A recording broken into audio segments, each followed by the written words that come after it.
오늘은 사사기 13장 1절에서 14절 본문으로 말씀 나눕니다. 영적으로 가장 어두운 땅에 하나님이 구원자를 일으키실 때 어떻게 일으키시는가 오늘 본문을 통해서 분명하게 알 수 있게 됩니다. 제가 지금 여기서 구원자라는 것은 예수님과 같은 그런 진정한 유일한 구원자를 말하는 것이 아니라 영적인 어두운 시대 가운데 하나님의 사자가 되어서 영적으로 비틀어진 하나님의 백성들을 하나님께로 이끌어갈 수 있는 그런 사명자를 말하는 것입니다. 블레셋에게 40년 동안 눌려 살았던 이스라엘에게 하나님께서 이제 구원의 사명을 감당할 사람을 보내주실 텐데 그 사람이 바로 삼손입니다.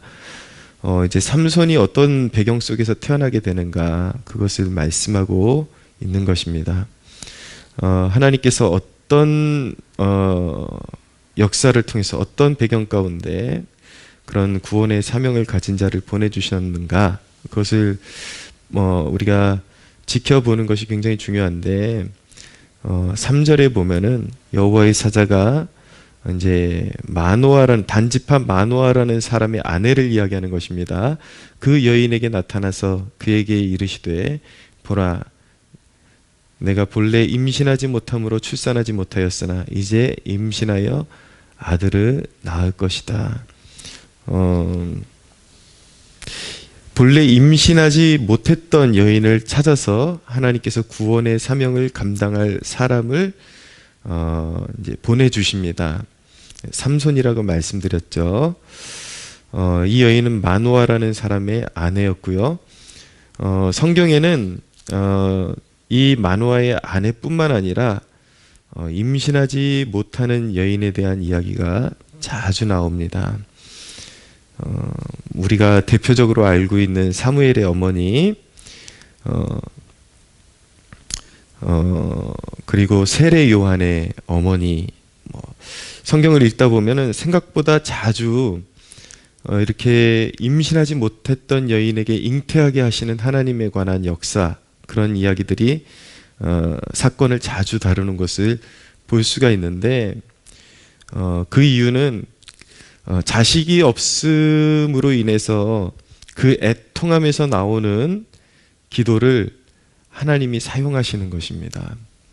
왜 임신하지 못한 여인을 등장시키는가? 성경의 배경 속에는 여인이 자녀를 낳지 못하는 것보다 그런 저주는 없습니다. 그런데 그런 저주받은 여인의 자신이 저주받은 존재이고 여인으로서의 구실을 못하는 존재라는 그런 열등감, 치명적인 그런 약함을 가지고 있지만 그 약함에 머무르지 않고 그것이 애통함이 되어서 하나님 앞에 기도했던 그 여인들을 통해서 하나님께서는 그 한 시대의 어두움을 밝힐 수 있는 사람을 그 애통한 기도를 올려드리는 그 여인들을 통해서 그 여인들의 기도를 통해서 하나님께서는 그런 위대한 사명을 주시고 놀라운 일들을 행하셨다라는 것을 보여주고 있는 것입니다. 사람들이 기도를 할 때 기도 제목에 매이는 경우들을 참 많이 봅니다. 어떻게 기도를 해야 될지 모르겠고 또 자신은 그렇게 거룩하게 기도 제목이 자기가 이렇게 기도를 좀 해보면은 그렇게 거룩한 기도 제목 같지를 않아서 기도를 못하겠다라는 사람들이 있습니다. 그런데 우리가 알아야 될 것은 무엇이냐면 100번 거룩한 명분을 찾으면서 기도하지 않는 것보다 그것이 무엇이든지 절박한 기도를 드리는 것이 훨씬 중요하다라는 것이 바로 하나님께서 원하시는 기도이고 그 기도를 시작함으로 인해서 이미 역사는 시작되었다라는 것을 우리는 알아야 하는 것입니다. 기도 자체가 거룩한 것입니다. 죄인이 손을 들어서 하나님 앞에 나아가는 것, 무릎 꿇는 자세로 나아가는 것 자체가 거룩한 사명이 이미 시작된 것입니다. 우리에게 여인이 잉태치 못하는 그 저주 같은 그런 상황들이 있을 수 있어요. 그러나 우리가 하나님의 그런 부르심 안에서 그 저주와 같은 우리의 연약함, 우리가 고질적으로 가지고 있는 그런 문제들, 아킬레스건, 이런 것들이 주님을 만나는 순간에 나에게 사명을 주시기 위해서 하나님께서 만세전에 계획하시고 이 연약함을 주셨다라는 것을 깨달을 때에 복이 있습니다. 그 애통함의 에너지가 기도로 바뀔 때 그 사람은 정말 복이 있습니다. 왜냐하면 그 사람 안에 이미 하나님의 역사는 시작된 것이기 때문인 것입니다. 물론 기도하지 않는 고통, 기도하지 않는 연약함, 기도하지 않는 인생의 장애들, 이런 것들은 말 그대로 저주로 끝나는 것입니다. 그냥 저주 그 자체예요. 그러나 그리스도를 만나서 그 고통의 에너지가 기도로 바뀔 때에 우리는 믿어야 하는 것이 무엇이냐면, 우리를 통해서 이루실 일이 있기 때문에 하나님께서 만세전에 계획하시고 그 고통을 특별한 계획을 가지고 우리에게 허락하신 것이라는 것을 믿어야만 하는 것입니다. 그것을 깨닫고 기도의 자리로 나오기 시작할 때에 이미 하나님의 역사는 시작된 것입니다. 여러분, 이 여인들을 보면 자식이 없는 애통함으로 시작한 기도일 뿐인데 그저 그냥 자식 하나 주셨으면 좋겠습니다. 내가 이렇게 믿음의 대를 이어갈 수 있는 자식 하나 주셨으면 좋겠습니다. 라고 그렇게 기도를 시작했을 뿐인데, 그리고 그 애통함을 올려드렸을 뿐인데, 하나님은 그 기도를 사용하셔서 이스라엘을 블레셋의 손에서 구원할 자를 보내주시는 거예요. 사무엘도 그렇고요. 나의 미약한 동기까지도 거룩하게 바꿔주시는 분이 바로 하나님이십니다. 우리 하나님. 나는 그냥 배고파서 기도했을 뿐인데 단순히 빵을 주시는 분이 아니라 그 기도를 받으시고 거룩한 사명으로 바꿔주시는 분이 우리 하나님이세요.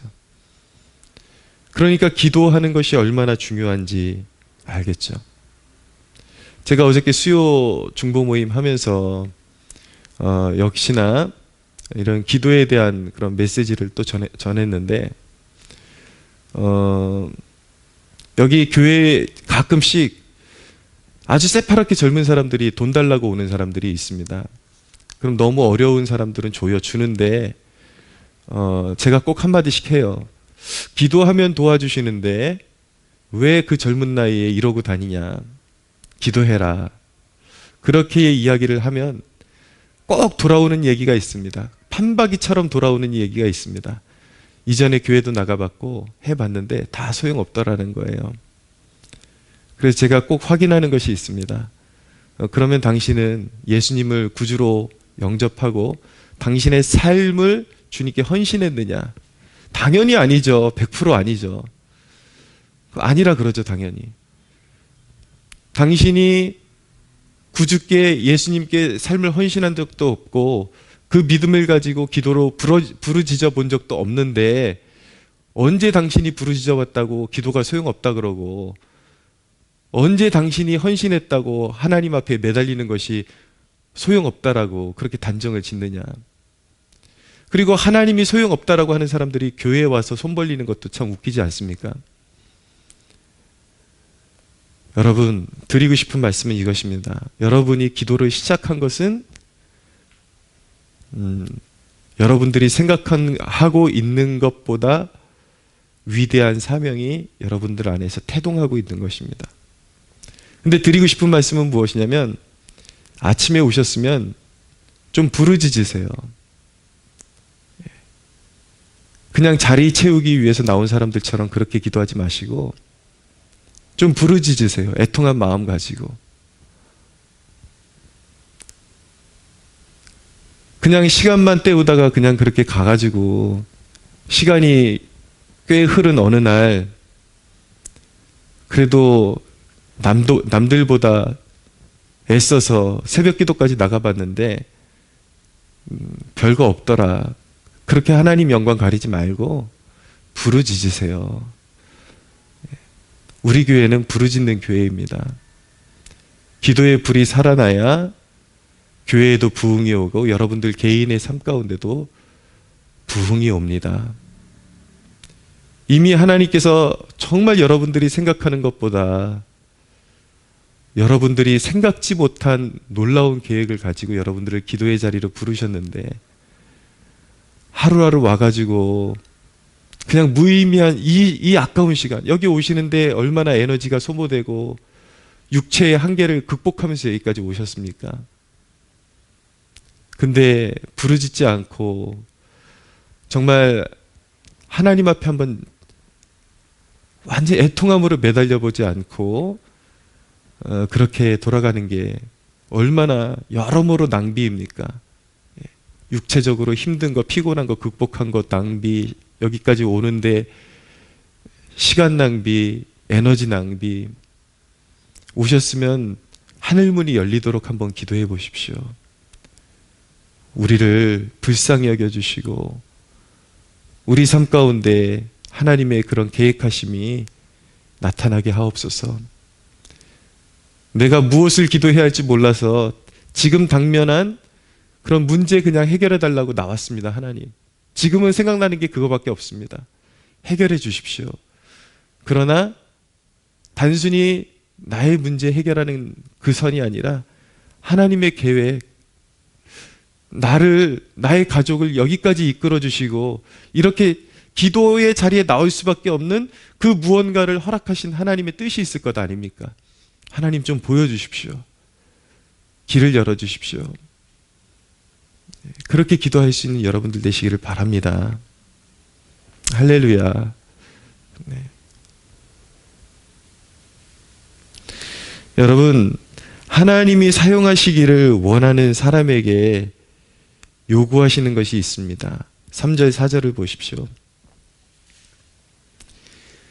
여호와의 사자가 그 여인에게 나타나서 그에게 이르시되 보라, 내가 본래 임신하지 못함으로 출산하지 못하였으나 이제 임신하여 아들을 낳으리니 그러므로 너는 삼가 포도주와 독주를 마시지 말며 어떤 부정한 것도 먹지 말지니라. 보라, 내가 임신하여 아들을 낳으리니 그의 머리 위에 삭도를 대지 말라. 이 아이는 태에서 나옴으로부터 하나님께 바쳐진 나실이니라. 나실이는 구별된 사람이라는 뜻입니다. 그가 블레셋 사람의 손에서 이스라엘을 구원하기 시작하리라. 자, 이제 삼손의 어머니가 될 사람에게도 하나님께서 요구하시는 것이 거룩함이었습니다. 아무거나 먹지 말아라. 아무거나 마시지 말고 더러운 것들에 몸 담지 말아라. 그리고 너에게 아들이 태어나거든 그도 포도주도 마시지 말게 하고 독주도 마시지 말게 하고 부정한 것들에 가까이 가지 말고 거룩하게 해라. 여러분, 거룩한 꿈을 품은 자는 부정한 것들을 버려야 하는 것입니다. 하나님께서 이 사람을 사용하기로 결정하셨어요. 그래서 기도하게 하셨어요. 그러면 단순히 기도로 끝내서는 안 되고 하나님의 그 선한 계획들이 성취될 수 있도록 자신을 거룩하게 관리해야 하는 것입니다. 내 안에 이제 하나님의 꿈이 잉태되기 시작했어요. 하나님의 꿈이 자리 잡기 시작했어요. 그러면 거룩한 그릇이 되어야 하는 것입니다. 성령의 거룩한 물줄기가 흘러가기를 원한다면 정결해야 하는 것입니다. 명색은 다 하나님의 일을 하는 것 같지만 사람의 능력 위에 세워지는 삶이 있고 성령의 능력 위에 세워지는 삶이 있습니다. 근데 결과는 너무 다릅니다. 오히려 지켜보잖아요. 그러면 사람의 재주, 그러니까 사람 끌어모으는 능력이 있고 재주 있고 말수단이 있고 사람 설득하는 거 굉장히 잘하고 그리고 좀 속일 줄 알고 적당히 할 줄 알고 그리고 뭔가 자기의 삶은 깨끗하지 못한데 말재주로 다 하려고 그러면요, 보니까 목회도 그런 사람이 더 잘하더라고요. 희한해요. 그런 사람이 더 빨리 사람들을 끌어모으고 쭉 올라갑니다. 유명해지고 쭉 올라가는데 근데 그 끝이 다르더라고요. 언젠가 자기의 재주 때문에 무너지는 날이 오더라고요. 목회뿐만이겠습니까? 하나님의 일 감당하겠다고 나선 모든 사람들의 삶이 그렇습니다. 눈속임하고 자기 잔재주 가지고 쭉 올라가는 사람들이 있는데 언젠가 무너지게 되어 있습니다. 근데 성령의 능력으로 살아가는 사람은 더디가는 것 같지만 탄탄한 그런 기반 위에 정말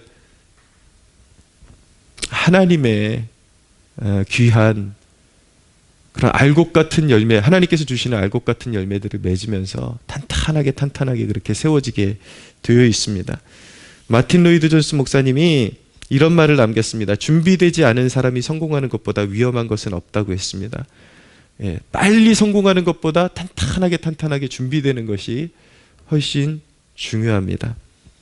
하나님의 눈을 속이고 빠르게 성공하는 것보다 거룩한 그릇으로 준비되어서 쓰임받는 길이 영광스럽고 지속되는 진정한 성공의 길임을 믿으시기 바랍니다. 할렐루야. 오늘 여러분들의 삶 가운데, 오늘 기도하는 이 자리 가운데 이거 하나하나가 쌓여서 여러분들이 기도의 자리에 나온 순간 씨앗 하나가 떨어진 거예요. 여러분들도 뭔지 모르지만 하나님의 꿈이라는, 하나님의 비전이라는 씨가 여러분들의 가슴에 떨어져 있는 거예요. 심령에. 여러분들이 기도의 자리에 나와서 부르짖고 그 씨에 걸음을 주고 물을 줄 때마다 여러분들은 눈치채지 못하지만 그 하나님의 꿈이 여러분들 안에서 삶 가운데서 점점 자라나고 있다는 사실을 꼭 기억하십시오. 그래서 유산시키지 마십시오. 하나님의 꿈을. 중간에 포기하고 그냥 어영부영 기도하고 그러다가 나중에 해도 소용없더라고 하지 말고 분명히 됩니다. 분명히 하나님께서 여러분들의 삶 가운데 어떤 거룩하신 계획이 있기 때문에 기도의 자리로 부르셨습니다. 오늘 기도함으로 여러분들 안에 있는 그 싹이 자라날 것입니다. 성장할 것입니다. 그것을 믿음으로 기도하십시오. 승리하십시오.